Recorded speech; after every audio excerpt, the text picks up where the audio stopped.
चालाक जेठानी वाले ससुराल में देवरानी की पहली रसोई। दादी माँ, मुझे कुछ पैसे चाहिए, दोस्तों के साथ पार्टी करने जाना है। मम्मी मना कर रही है, आप दे दीजिए ना कुछ पैसे। तभी वहाँ पर यामिनी की चाची गीता आती है। रुक यामिनी, ऐसे कैसे दादी से मुंह खोलकर पैसे मांग रही? पैसे के लिए तो तुझे मेरे पास आना चाहिए था ना। तू जानती है ना, इस घर की तिजोरी की चाबी मेरे हाथ में है। अच्छे से जानती हूँ चाची, पर फैसला तो दादी लेंगी ना। नहीं पोती, ऐसी कोई बात नहीं है। अब तो सब कुछ तेरी चाची ही संभालती है। सारी बागडोर और तिजोरी की चाबी उसी के हाथ में है और फैसला भी वही लेगी। सुन लिया? और हाँ, अभी तो पैसे नहीं, जा अपनी माँ से ही मांग पैसे तू। अब यामिनी बिदकती हुई अपनी माँ के पास आती है, जो कमरे की अलमारी समेट रही होती है। मम्मी, ये चाची की प्रॉब्लम क्या है? मैं जब भी दादी से कुछ भी मांगने जाती हूँ, बीच में आकर टांग अड़ाने लगती है। जानती हूँ मैं, यामिनी तेरी दादी तेरी चाची की बोली ही बोलती है। मेरी तो इस घर में चलनी 50 साल पहले ही बंद हो गई थी। पता नहीं खाने में क्या टोटका करके इसने घर वालों को खिलाया कि घर वाले मेरी कुछ सुनते ही नहीं। सच में माँ, मुझे तो पता नहीं था कि देवरानियां ऐसी होती हैं। ऐसी देवरानी से अच्छा तो देवरानी ही ना हो। देवरानी ऐसी होती है बेटी, पहले घर की रसोई संभालती है और फिर लोगों के दिलों पर कब्जा करती है और फिर अपनी जेठानी का हक खा जाती है। और तेरी चाची भी मेरा हक खाकर बैठी है। अब इसी तरह कुछ हफ्ते गुजरते हैं और एक दिन मालिनी अपनी सास से, माँ जी, अब यामिनी की पढ़ाई खत्म हो चुकी, मैं चाहती हूँ कि आप उसके लिए कोई अच्छा सा लड़का ढूंढकर उसके हाथ पीले कर दे। तभी वहाँ पर यामिनी की देवरानी आती है। रुकिए जेठानी जी, ऐसे कैसे आप अपनी बेटी की शादी करने पर तुली हुई हैं? पहले इस घर में मेरी बेटी की शादी होगी। हाँ ताई जी, मेरी मम्मी बिल्कुल ठीक कह रही हैं। हाँ, और माँ जी, जो भी खर्चा होगा पहले मेरी बेटी के ऊपर होगा, उसके बाद। हाँ हाँ, सही बात है। पहले तू अपनी देवरानी की बेटी की शादी होने दे, उसके बाद तू अपनी बेटी की शादी करियो मालिनी। अब ये सुनकर मालिनी गुस्से से, माँ जी, ये सब क्या है?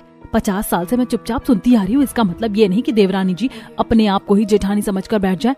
अरे मैं इस घर की बड़ी हूँ, इसीलिए इस घर में मेरी भी चलनी चाहिए। अरे मालिनी, अब तुझसे अच्छा इस घर को तेरी देवरानी संभालती है, जिस वजह से सारी जिम्मेदारी और सारे फैसले लेने का हक मैंने तेरी देवरानी को दे दिया है। और तुझे तो खुश होना चाहिए कि मैंने तुझे सभी जिम्मेदारियों से फ्री कर दिया है। जिम्मेदारियों से फ्री नहीं किया, बल्कि आपने तो मुझे इस घर में डगरे का बैंगन बना दिया, जो कभी इस तरफ लुढ़कती है तो कभी उस तरफ। अरे मेरा तो कोई वजूद ही नहीं है माँ जी इस घर में। दूर खड़ी यामिनी ये सब कुछ देखकर, हे भगवान, मेरी मम्मी की देवरानी कितनी खराब है। इन्होंने तो आते ही मेरी मम्मी का हक छीन लिया है। अब यामिनी अपनी माँ को शांत कराती है और वहां से लेकर कमरे में आती है। इस तरह कुछ हफ्ते गुजरते हैं और अब पहले ईशा की शादी होती है। उसके बाद सुधा मालिनी की बेटी यामिनी के लिए पंडित जी से एक सुंदर लड़के का रिश्ता मांगती है और रिश्ता मिलते ही सुधा पूरी विधि विधान के साथ यामिनी की शादी भी करवा देती है और यामिनी शादी करके अपने ससुराल आ जाती है। आओ बहू रानी, कलश गिराकर घर के अंदर प्रवेश करो। जी माँ जी। अब यामिनी कलश गिराकर घर के अंदर गृह प्रवेश करती है। अब अगले दिन सुबह यामिनी अपनी रसोई में आती है, जहाँ रसोई बड़ी खूबसूरती से सजी हुई थी। बड़ी भाभी, आज आपकी पहली रसोई है, क्या बनाएंगे आप अपनी पहली रसोई में? आप लोगों को जो जो पसंद है बता दीजिए। तभी पीछे से कमला आती है। देखो बहू, हमारे घर में जरूरत से ज्यादा मीठा तीखा खाया नहीं जाता, और आज एकादशी है तो एकादशी में मीट मछली भी नहीं बनता, तो तुम कुछ साधारण से ही पकवान बना लो। ठीक है माँ जी, आप चलिए, मैं बना कर लाती हूँ। अब यामिनी बड़ी ही खूबसूरती से सबके लिए दाल मखनी, पनीर पूरी, मालपुआ, मेवे की बर्फी बनाकर तैयार कर लेती है और फिर उसे डाइनिंग टेबल पर परोसती है। अब घर के सभी सदस्य यामिनी के हाथ का खाना खाकर, वाह भाई, मजा आ गया यामिनी, बहुत अच्छा खाना बनाया है तुमने। खाने का जायका तो रेस्टोरेंट को भी फेल कर रहा है। अरे बस बस भैया, मुझे भी तो बोलने का मौका दीजिए। वैसे भाभी, आपने खाना सच में बहुत अच्छा बनाया है। हाँ, मुझे भी खाना बहुत अच्छा लगा। हाँ, खाना तो बहू ने अच्छा बनाया है। अब सभी लोग यामिनी के हाथ में शगुन देते हैं। अब सबके खाने के बाद यामिनी जाकर सभी झूठे बर्तनों को धोती है। इसके बाद कुछ गंदे कपड़ों को धोकर छत पर सुखाने आती है। आसपास के लोग यामिनी को देखकर बहुत खुश होते हैं। अब यामिनी थोड़ा आराम करती है और फिर शाम को यामिनी सबको चाय नाश्ता बनाकर देती है। फिर यामिनी बाजार से कुछ सब्जियां खरीद कर लेकर आती है। भाई मानना पड़ेगा, बहू तो बड़ी काम काजू है। पहले दिन से ही घर के सभी बागडोर संभाल रही है। लगता है वो दिन दूर नहीं जब मैं घर की तिजोरी की चाबी और सारे फैसले लेने का हक तुम्हारे ऊपर ही सौंप दूंगी बहू। ये सुनकर यामिनी मुस्कुराते हुए, हाँ माँ जी, क्यों नहीं, आप ऐसा कर सकती हैं। वैसे भी आपकी अब उम्र हो गई है। अब इसी तरह कमला 1 महीने के अंदर तिजोरी की चाबी अपनी बहू के हाथ में थमाते हुए, बहू ये पकड़ तिजोरी की चाबी और आज से घर के मर्द जो भी कमा कर लाएंगे वो तेरे ही हाथ में देंगे। आज से सारे फैसले और सारी खरीदारी और मेरी रसोई तू ही संभालेगी। भाभी चलो अच्छा है, माँ को अब फुर्सत मिली। अब खुशी खुशी यामिनी अपने कमरे में जाकर अपनी माँ को फोन करती है। माँ आपको पता है शादी के पहले महीने में ही मेरी सास ने मुझे तिजोरी की चाबी दे दी है और कहा है कि घर के सारे फैसले अब मैं ही लूंगी। सब कुछ मेरी मुट्ठी में आ चुका है माँ। तभी मालिनी अपनी ऊपर बीती घटना अपनी बेटी से कहती है। बेटी ये सब कुछ मेरे साथ भी हुआ था। मैं भी तेरी तरह बहुत खुश थी, लेकिन जैसे ही मेरी देवरानी आई पल भर में उसने मुझसे सब कुछ छीन लिया। तूने तो अपनी आंखों से देखा अपनी चाची को। सबसे पहले मेरी देवरानी रसोई में घुसी और फिर धीरे धीरे सबके दिलों पर राज करने लगी। चिंता क्यों करती हो माँ, मैं अपनी देवरानी को रसोई में घुसने ही नहीं दूंगी। हाँ बेटी, रसोई में तो कतई घुसने मत देना और बिल्कुल चालाक बनकर रहना। अब इसी तरह कुछ हफ्ते बाद यामिनी अपने घर में एक किटी पार्टी करती है जहां उसकी कुछ फ्रेंड्स आती हैं और सभी लोग खाना पीना खा रहे होते हैं कि तभी यामिनी देखती है कि उसकी सहेली शिवानी, जिसका चेहरा काफी उदास है। अरे क्या हुआ शिवानी, तू इतनी उदास क्यों है? तू तो बहुत खुश मिजाज वुमेन थी ना, आजाद पंछी टाइप। व्हाट हैपेंड, कोई बात हुई है क्या? क्या बताऊं यार, लाइफ तो मेरी आजाद पंछी टाइप ही थी, लेकिन जब से मेरी देवरानी आई है ना, उसने तो मुझे पिंजरे का कैदी बनाकर रख दिया। ससुराल वाले उसी के गुणगान करने लग गए हैं। पहले उसने रसोई संभाली और अब पूरा घर संभाल रही। अरे मालकिन बनी फिर रही है वो। क्या? ये तो बहुत गलत है। हाँ यार, गलत तो बहुत है, लेकिन मैंने अपनी देवरानी को दबा कर रखा हुआ है और मैं उसे रसोई में भी नहीं घुसने देती हूँ। मैं भी बिल्कुल ऐसा ही करूंगी। बाय द वे, अभी मेरी देवरानी आई नहीं है और अभी सब कुछ मेरी मुट्ठी में है। अब कुछ देर के बाद सभी लोग वहां से चले जाते हैं, जिसके बाद यामिनी घर की साफ सफाई करती है और रात का खाना बनाकर अपने घर वालों को खिलाती है। इसी तरह एक दिन यामिनी बालकनी में खड़ी होती है, तभी उसकी नजर सड़क पर जाती है जहां दो देवरानी जेठानी आपस में एक दूसरे के बाल खींचकर लड़ रही होती हैं। छोड़ेगी मेरा सर या उठाऊं पत्थर और फोड़ू तेरा मुंह? तू मेरा मुंह फोड़ेगी उससे पहले मैं तेरा हाथ नहीं तोड़ दूंगी। जलनखोर कहीं की, जब देखो तब मुझसे जलती रहती है। हाँ जलती हूँ, क्यों ना जलूं। जब से इस घर में आई हूँ तब से मेरी जगह खाती जा रही है। माँ जी भी जब देखो तेरा ही पक्ष लेती रहती है। अरे इसमें मेरी क्या गलती है अगर माँ जी मेरा पक्ष ले रही हैं तो? अरे आपसे ज्यादा अच्छा काम मैं करती हूँ, फिर वो रसोई का हो या बाहर का। दूसरी तरफ बालकनी में खड़ी यामिनी। हे भगवान, यहाँ भी देवरानी जेठानी की लड़ाई, वो भी रसोई को लेकर। ये सभी देवरानियां रसोई में जाकर ऐसा करती क्या है जो घर के सभी लोग उनकी ही बोली बोलने लगते हैं। बाबा, मैं अपनी देवरानी की कभी पहली रसोई परफेक्ट नहीं होने दूंगी। अब अपनी देवरानी से चालाक बनने के लिए यामिनी कमरे में छुप छुप कर देवरानी जेठानी से रिलेटेड मैगजीन पढ़ने लगती है। अरे बहू, ये क्या पढ़ती रहती हो दिन भर? कुछ नहीं माँ जी, क्या पढ़ूंगी, ऐसे ही बस। इसी तरह यामिनी देवरानी और जेठानी से रिलेटेड टीवी पर घंटों बैठकर शो भी देखने लगती है, जिसे देखकर यामिनी का पति, अरे ये क्या यामिनी, तुम जब देखो तब देवरानी जेठानी की कॉन्सेप्ट टीवी पर देखती रहती हो। तुम्हें कोई मूवी देखनी पसंद नहीं है क्या? सच में बहू, ये तो मैं भी नोटिस कर रही हूँ। अरे वाह भाभी, आप तो अपनी देवरानी के आने से पहले ही उन्हें इम्प्रेस करने के तरीके ढूंढ रही हैं। कद्दू इम्प्रेस करने के तरीके ढूंढूंगी? अरे मैं तो इन सबसे चालाक बन रही हूँ, चालाक। अगर अपनी देवरानी के आगे मैं चालाक लोमड़ी नहीं बनी तो वो रसोई संभालते संभालते इस घर की लीडर बन जाएगी। ऐसा ही समझिए कुछ। अब इसी तरह कुछ महीने गुजरते हैं, जिसके बाद कमला अपने छोटे बेटे की शादी करने का फैसला करती है और उसे पंडित के द्वारा एक अच्छा रिश्ता भी मिल जाता है और कमला फौरन उस लड़की के घर अपने परिवार वालों के साथ पहुंचती है। मेरी देवरानी देखने में तो बड़ी शरीफ लग रही, पता नहीं घर जाकर कैसी रहेगी कैसी नहीं। जी हमें आपकी लड़की बहुत पसंद है, तो अब आप अच्छा सा मुहूर्त निकलवाइए। अब 3 से 4 हफ्ते में कमला अपने छोटे बेटे की शादी पूरी विधि विधान के साथ करवा देती है, जिसके बाद उसकी छोटी बहू कशिश अपने ससुराल आती है। अब कलश गिराकर कशिश अपने ससुराल में प्रवेश करती है और चारों तरफ से अपने ससुराल को निहार रही होती है और फिर अपनी जेठानी को देखने लगती है। वहीं जेठानी भी उसकी आंखों में आंखें डालकर, हे भगवान, मेरी देवरानी तो पहले दिन ही घर को ऐसे घूर रही है जैसे अभी ही बंटवारा करवा देगी। मेरा ससुराल कितना खूबसूरत है, जेठानी जी भी बहुत प्यारी लग रही हैं। अरे आप दोनों देवरानी जेठानी एक दूसरे को ऐसे क्यों निहार रही हैं? अरे कुछ नहीं देवरानी जी, जाइए अब आप आराम कर लीजिए। अब अगले दिन कशिश नहाकर पूजा पाठ करके अपने ससुराल वालों के पास आती है। ओह वाह, छोटी भाभी लुकिंग सो प्रिटी। हाँ बहू, लगता तुम बहुत सुंदर रही हो। अच्छा सुनो, एक काम करो, अब रसोई में जाकर पहली रसोई का खाना बना लो और आज से ही अपनी रसोई संभालना शुरू कर दो। तुम्हारी जेठानी ने तो बहुत संभाल लिया इस रसोई को, अब तुम्हारी बारी है। अरे नहीं माँ जी तो पहले दिन ही सब कुछ देवरानी के हाथों में सौंपने की सोच रही हैं। अरे माँ जी, देवरानी जी अभी क्यों ही खाना बनाएंगी, अभी तो उनके हाथ की मेहंदी भी नहीं छूटी है। देवरानी जी आप रहने दीजिए, खाना मैं बना लूंगी। नहीं जेठानी जी, मैं बना लेती हूँ, कोई बात नहीं। नहीं नहीं, मैं बना लूंगी, अभी तुम कुछ मत करो। नहीं नहीं बहू, इतनी जल्दी रसोई संभाले अच्छा नहीं लगता।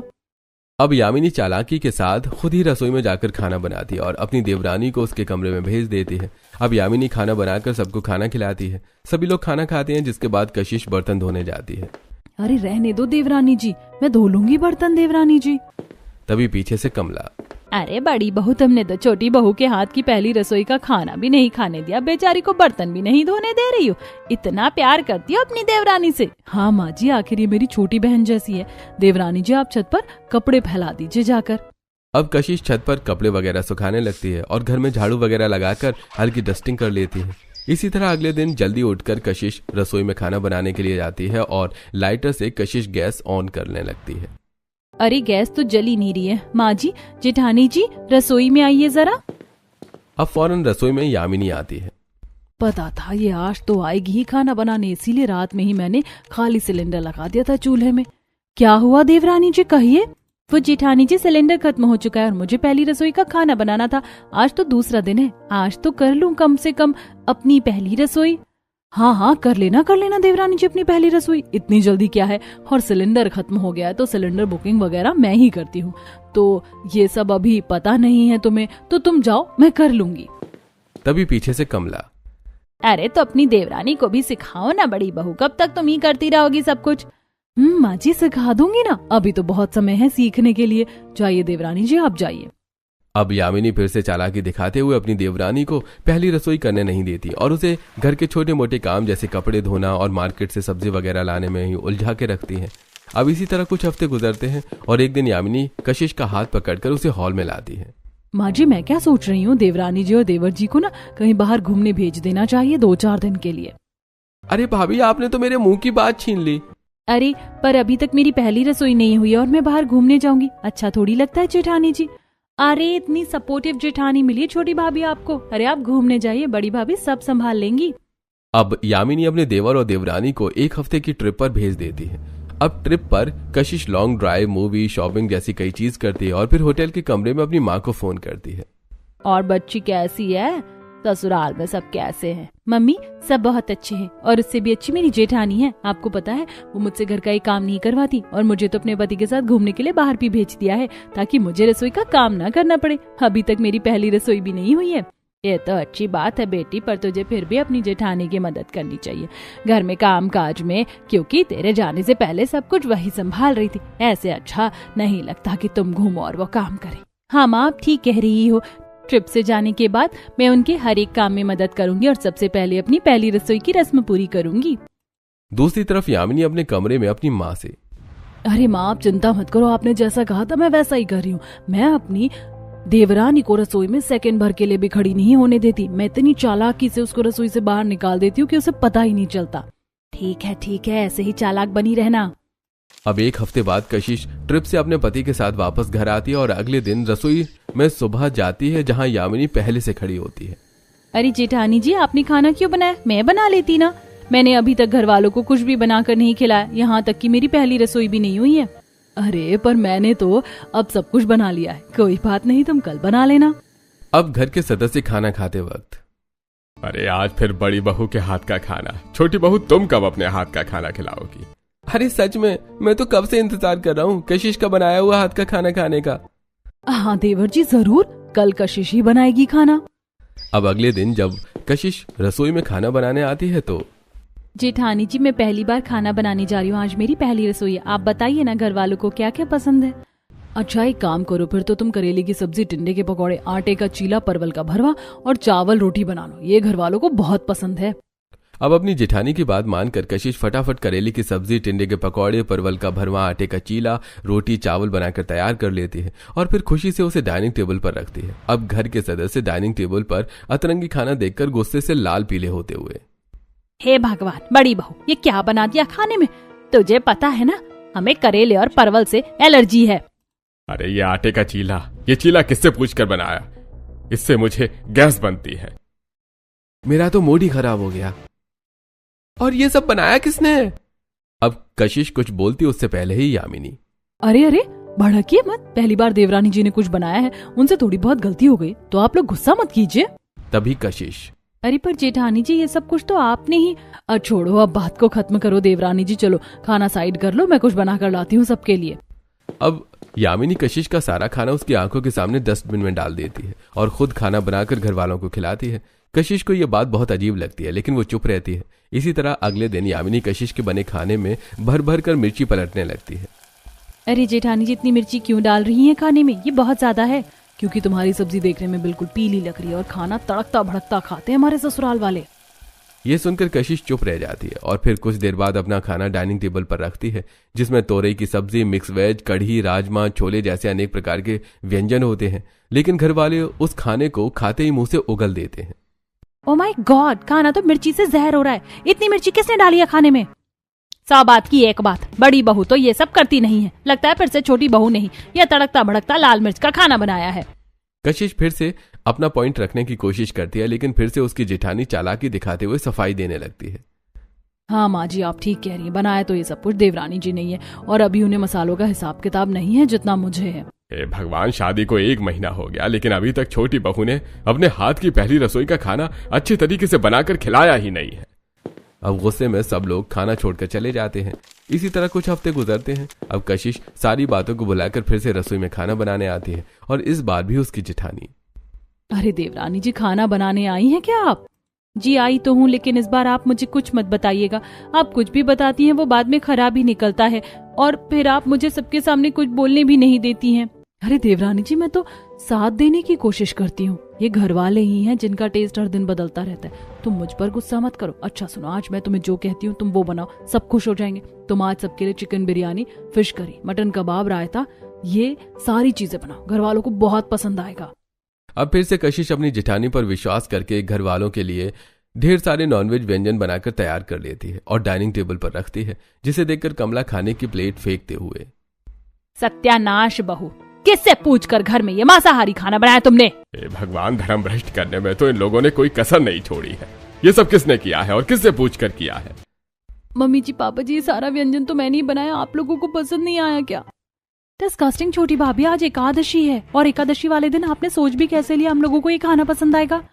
सच में देवरानी जी, थोड़ा तो दिमाग लगाया करो। अरे मुझसे ही पूछ लेती, मैं बड़ी हूँ, मुझसे पूछकर तुम छोटी थोड़ी ना हो जाओगी। अब अपनी जेठानी के मुंह से यह सब सुनकर कशिश के पैरों तले जमीन खिसक जाती है और कशिश की आंखों से आंसू बहने लगते हैं। अब बिना कुछ कहे कशिश अपने कमरे में चली जाती है। पता नहीं क्यों जेठानी जी मेरे साथ ऐसा करिए। आखिर मैंने उनका क्या बिगाड़ा है? आज 2 महीने होने को हैं, लेकिन मैंने अब तक ससुराल वालों को कुछ भी अच्छा बनाकर नहीं खिलाया, और इन सब के पीछे की वजह है मेरी जेठानी जी। अब इस दिन के बाद से कशिश चुप चुप और गुमसुम रहने लगती है। रसोई में भी वो कम ही जाती है। लेकिन फिर एक दिन कशिश अपनी जेठानी के कमरे के बाहर कुछ ऐसा सुनती है जिसे सुनकर कशिश के रोंगटे खड़े हो जाते हैं। माँ, आप टेंशन मत लो, घर के सभी लोग मेरे ही गुण गाते हैं। और खुशी की बात यह है कि अभी तक देवरानी जी ने ना तो अपनी पहली रसोई बनाई है और ना ही अपने हाथ का खाना किसी को बनाकर खिलाया। मैं उसे कभी भी रसोई में परफेक्ट नहीं होने दूंगी। माँ, मैं जानती हूँ देवरानी एक बार परफेक्ट होती है और फिर कुछ ही दिनों में जेठानी की जगह हड़प लेती है। बाहर खड़ी कशिश, हे भगवान, जेठानी जी मेरे बारे में ऐसा सोचती हैं? मैंने तो उन्हें सिर्फ और सिर्फ बड़ी बहन का दर्जा दिया है। नहीं, अब मुझे उन्हें ये एहसास दिलाना होगा कि मैं उनकी जगह हड़पना नहीं चाहती, बल्कि उनके दिल में जगह बनाना चाहती हूँ। अब कशिश अगले दिन रसोई में जाकर आटा गूंथती है।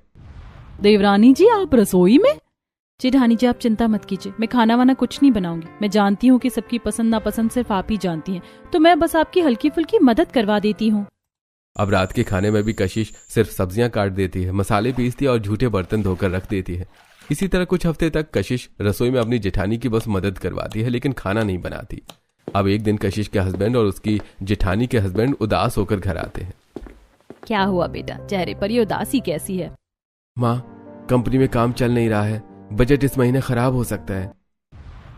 कशिश, तुम बताओ ना, बजट खराब हो रहा है तो घर संभाल तो जाएगा ना?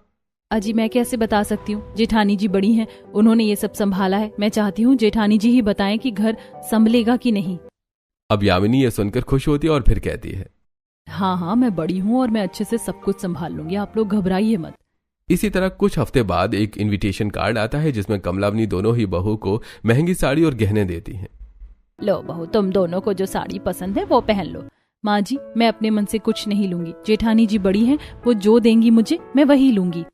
अब ये कहकर कशिश फिर से अपनी जेठानी का दिल जीत लेती है। अब लगातार कशिश अपनी जेठानी को यह एहसास दिलाने लगती है कि वो सिर्फ उससे प्यार करती है, नफरत नहीं। अब एक दिन यामिनी अपनी माँ से, माँ आप जैसा कहती हैं, असल में मेरी देवरानी वैसी नहीं है। मेरी देवरानी तो बहुत अच्छी है और हर बार हर फैसला लेने के लिए वो मुझे ही आगे करती है। शायद वो मुझे सच में अपनी बड़ी बहन मानती है और अब मुझे शर्म आ रही है कि मैंने उसके साथ इतनी चालाकी की और अब तक उसकी पहली रसोई नहीं होने दी। अच्छा, अगर तुझे ऐसा लग रहा है कि तेरी देवरानी ठीक है तो तू पश्चाताप कर ले अपनी गलती का। अब तू खुद अपने हाथ से उसकी पहली रसोई करवा, इससे वो भी खुश हो जाएगी और तेरा मन भी शांत हो जाएगा। अब अगले ही दिन सिर पर पट्टी बांधे यामिनी, देवरानी जी, आज तो मेरी तबीयत कुछ ठीक नहीं लग रही, तो चलिए आज आपकी पहली रसोई कर लेते, जिसमें सबके लिए खाना आप अपने हाथ से बनाना। तभी दीपा वहां आती है। अरे बड़ी भाभी, इन्होंने आज तक कुछ अच्छा नहीं किया रसोई में और आप इनकी पहली रसोई करवाओगी? रहने दो। हाँ जेठानी जी, ये सब आप ही संभालिए। मेरे हाथ का खाना तो आज तक इस घर में परफेक्ट नहीं बना। सब अच्छा होगा, चलिए मैं हूं ना। अब यामिनी पहली बार अपने हाथ से रसोई को फूलों से सजा के पूजा की थाली अपने देवरानी के हाथ में देती है। तभी कमला, अरे आज सूरज पश्चिम से निकला है क्या, जो जेठानी को देवरानी की पहली रसोई करवा रही है? तू तो इसको रसोई से दूर दूर रखती थी ना। हाँ माँ जी, पर अब समय आ गया है देवरानी जी को जिम्मेदारियां देने का। अब यामिनी कशिश से पहले चूल्हे को पूजा करवाती है और फिर उसे तरह तरह के पकवान बनाने को कहती है। देवरानी जी, मालपुआ, मिक्स वेज, रायता पुलाव, दाल मखनी, शाही पनीर, मलाई चाप सब बना लेना और सुनो, मिर्ची तो हल्का हल्का ही रखना। अब कशिश बड़े ही प्यार से अपने ससुराल वालों के लिए पहली रसोई का पकवान बनाती है। अब पकवान की खुशबू पूरे घर में फैलने लगती है। अब कुछ देर बाद कशिश अपनी पहली रसोई का खाना अपने ससुराल वालों के आगे परोसती है। अब घर के सदस्य खाना खाकर खुश होते हुए, भाई मानना पड़ेगा छोटी बहू, आज लग रहा है कि तुमने पकवान बनाया है। अरे असली मायने में तो लग रहा है कि बहू ने आज पहली बार पहली रसोई का खाना बनाया है, वो भी इतना स्वादिष्ट। हाँ, सच में मजा आ गया। कशिश, बड़ी भाभी, अब तो आप खाना कशिश से ही बनवाना। हाँ बहू। हाँ माँ जी, बिल्कुल। अब धीरे धीरे कशिश ही घर की जिम्मेदारियों को संभालेगी। अब सबके खाना खाने के बाद कशिश बर्तन धोने रसोई में आती है। तभी पीछे से यामिनी भी आती है। देवरानी जी, अब तो खुश हो ना? तभी कशिश, हाँ जेठानी जी, आज मैं बहुत खुश हूँ। सबको खाना बहुत पसंद आया, लेकिन जेठानी जी, जो मदद आपने मेरी आज की वो मदद पहले क्यों नहीं की? ये सुनकर यामिनी के चेहरे पर एक अजीब सी मायूसी छा जाती है और आंखें नम होने लगती हैं। अरे जेठानी जी, अपनी आंखें नम मत करिए, कोई बात नहीं। वैसे भी मैं जानती हूँ कि क्यों आप मेरी पहली रसोई नहीं होने दे रही थी। मैंने आपको आपकी मम्मी से बात करते हुए बहुत पहले ही सुन लिया था जेठानी जी।